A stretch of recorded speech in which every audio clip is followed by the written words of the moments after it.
ముఖ్యమంత్రి రేవంత్ రెడ్డిపై హుజరాబాద్ ఎమ్మెల్యే పాడి కౌశిక్ రెడ్డి చేసిన అనుచిత వ్యాఖ్యల్ని ఖండిస్తూ హన్మకొండ జిల్లా కమలపూర్ మండలం ఉప్పల్ గ్రామంలో కాంగ్రెస్ నాయకులు దిష్టిబొమ్మ దగ్ధం చేశారు. ఈ సందర్భంగా వారు మాట్లాడుతూ సీఎం రేవంత్ రెడ్డిపై అనుచిత వ్యాఖ్యలు చేస్తే సహించేది లేదని హెచ్చరించారు. ఎమ్మెల్యే చేసిన వ్యాఖ్యలు పిచ్చి కూకలు మురిగినట్లు ఉందని ఎద్దేవా చేశారు. ఓటు వేయకపోతే ఆత్మహత్య చేసుకుంటారని బ్లాక్ మెయిల్ చేసి ఎమ్మెల్యేగా గెలిచిన నువ్వు సీఎం గురించి మాట్లాడే అర్హత లేదని విమర్శించారు.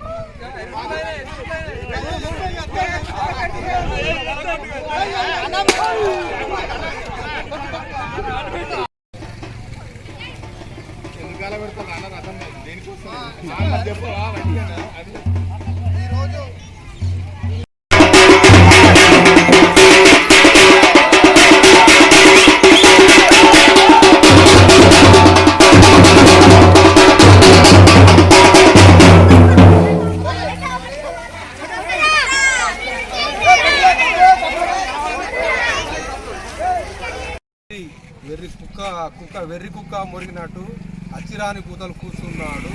ఆయన స్థాయి ఏంది, స్థాయి మరిచి మా సీఎం రేవంత్ రెడ్డి గారిని విమర్శించడం. ప్రజలు ఎన్నుకున్న ప్రభుత్వం, కష్టపడి ఇష్టపడి ప్రజాపాలన తెచ్చుకున్నటువంటి ప్రభుత్వం మా రేవంత్ రెడ్డి గారిని అచ్చిరాని పిచ్చి కూతలు కూర్చుకుంటూ వెర్రి లేచిన కుక్క లెక్క మాట్లాడుతున్నాడు.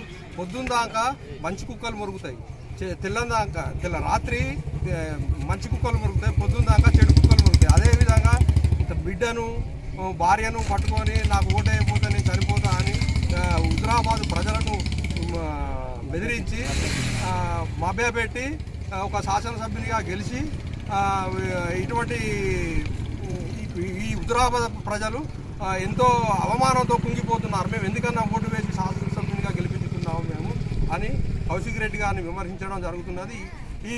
ఇప్పుడు ఇవాళ మా ముఖ్యమంత్రి గారిని విమర్శించడం జరిగింది. రేపు ఇదే కేసీఆర్ గారు సుధా తీవ్ర విమర్శలు చేసినప్పుడు అప్పుడు కేసీఆర్ గారికి బుద్ధి వస్తుంది. ఇటువంటి పిచ్చి కూతలు మానాలని కౌశిక్ రెడ్డి గారికి కేసీఆర్ గారికి సుధా బుద్ధి చెప్పాలని, కేటీఆర్ గారు కానీ హరీష్ రావు గారు కానీ చెప్పాలని మేము కోరుకుంటున్నాం ప్రజలందరూ.